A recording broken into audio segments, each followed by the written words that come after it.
Bonjour et bienvenue sur cette formation Robot Structural Analysis consacrée au calcul du ferrage réel d'un poteau en béton armé en flexion simple. Pour commencer, on peut, après l'ouverture du logiciel, on clique sur plus et on sélectionne conception des armatures d'éléments BA puisqu'il s'agit de déterminer le ferrage réel d'un élément BA. On clique. On attend que ça s'ouvre et on va tout à fait à droite, on sélectionne nouveau poteau. Voilà, ainsi on peut aller définir les préférences de la tâche dans Outils. On prend une norme de conception, on va définir les normes avant de nous lancer dans les calculs. En béton armé, je suppose que je travaille avec le BL et géotechnique DTI 1312. Dans charge, on définit la pondération BL 91. Le reste, ça ne m'intéresse pas. On clique sur OK. Mais avant de paramétrer la géométrie de notre poteau, nous allons vous donner les caractéristiques géométriques à prendre en compte. On suppose qu'on a un poteau de section B 20 cm, de hauteur HC 3 mètres, de hauteur de section H 20 cm et HB pour la poutre 0,4 m et HS épaisseur de la dalle 0,2 m de section rectangulaire, et on suppose également que notre poteau reprend une charge à l'état limite ultime de 450 kN. Donc c'est avec ces paramètres que nous allons définir notre poteau. Et pour définir le poteau, nous allons venir tout à fait à droite, on regarde la géométrie du poteau. On clique, on définit la géométrie du poteau. Là, on renseigne les informations dont on vient de parler. B égale 20 cm, 20 cm, H égale 20 cm et HC, on a dit c'est 3 mètres, on met 3 mètres. Il faut bien regarder les unités. HB c'est 0,4 mètres et HS égale à 0,20 mètres.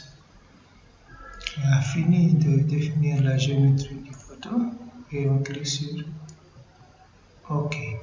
Vous pouvez, quand vous allez renseigner, pour éviter de vous tromper, vous pouvez toujours regarder sur la coupe à droite. Vous voyez HB, vous voyez cette hauteur concerne quelle section. Vous voyez bien HB est là, ça concerne la poutre, et vous voyez HS, ça concerne la dalle, et HC c'est la hauteur totale de notre poteau.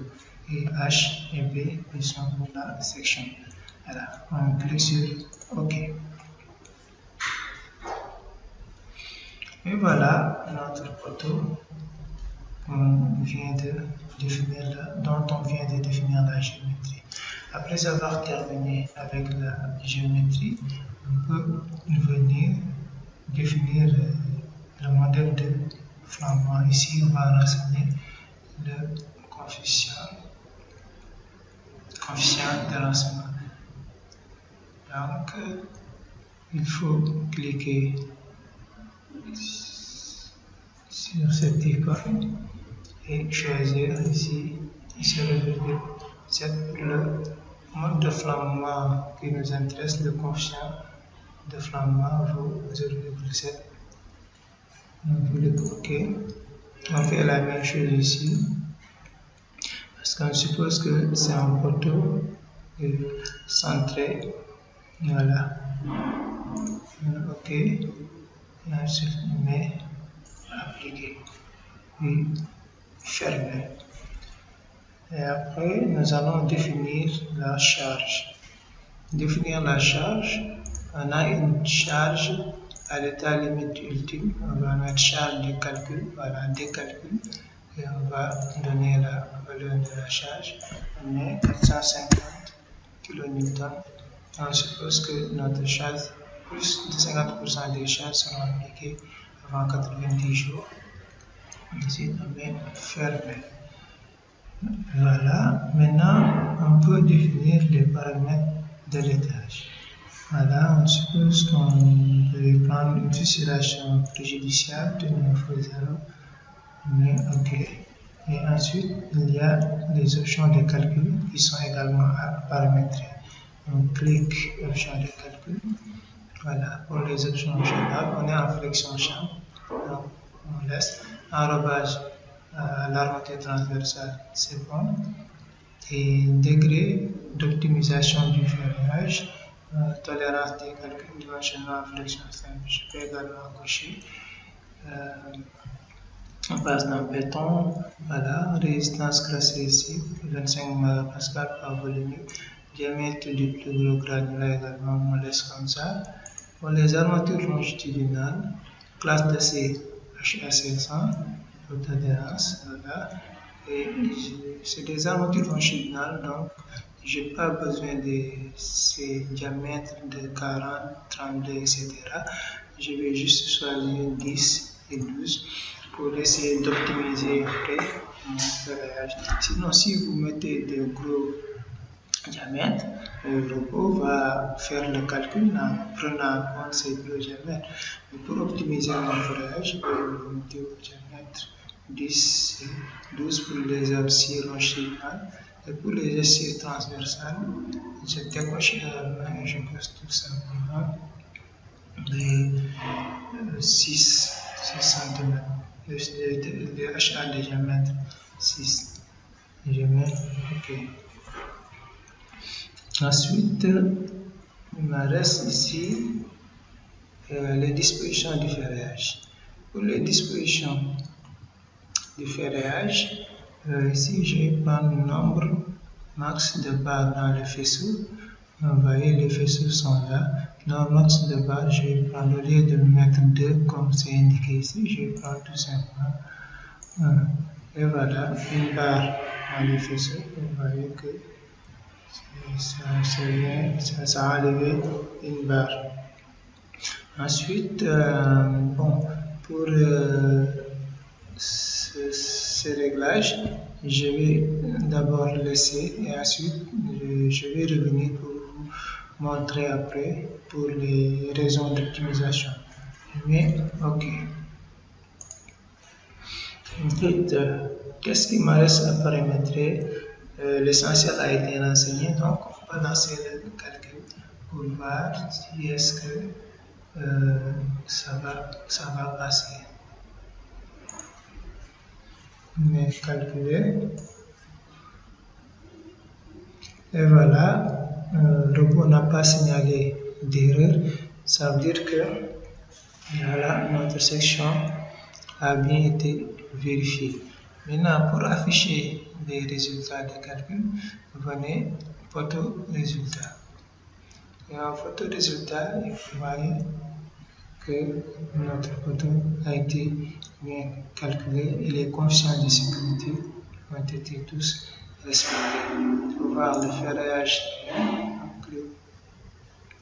ça c'est le tableau de ferrage. Le tableau de ferrage.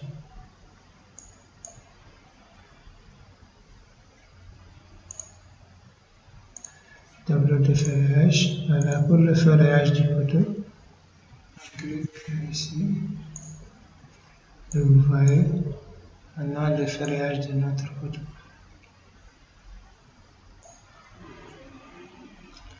Voilà le ferrage réel. Et pour afficher la note de calcul également, on clique sur note de calcul et vous voyez votre note de note de calcul. Mais qu'est-ce qu'on remarque? Je vais dans poteau résultat. Dans poteau résultat, je vois que j'ai ici trois lignes. Donc, on peut optimiser ce ferrage pour réduire le nombre de lignes. Et pour ce faire, il suffit de venir également à la disposition du ferrage. Et ici NH, et on met le nombre de barres, on limite le nombre de barres horizontales et verticales. On va essayer de limiter ça à 2. Et si on limite ça à 2, on verra que voilà, nous aurons optimisé notre ferrage. On relance les calculs dans calcul. Et voilà, vous voyez que on a réduit le nombre de barres, ce qui devient encore moins coûteux. Parce que si on l'avait laissé comme on l'avait tout à l'heure, ça allait être plus cher que ce qu'on vient d'avoir. Et voilà, donc notre poteau s'est vérifié. Vous voyez les coefficients de sécurité, RD sur RS, voilà, et MRD sur MSD, NRD sur MSD, sont tous vérifiés. Et voilà, pour afficher votre plan d'exécution, il suffit également de venir sur l'icône plan d'exécution et vous voyez votre plan d'exécution s'affichera à l'écran. On peut retourner en poteau vue en cliquant simplement sur cette icône. Et pour avoir votre note de calcul, poteau, note de calcul, et voilà, votre note de calcul s'affiche. Si vous voulez également, vous pouvez imprimer cette note de calcul en cliquant sur le fichier et voilà, enregistrer le projet sous. Et voilà, vous choisissez tout simplement un endroit où l'enregistrer en cliquant sur enregistrer. Donc, c'était ça pour aujourd'hui. Nous vous remercions et à bientôt pour une nouvelle leçon.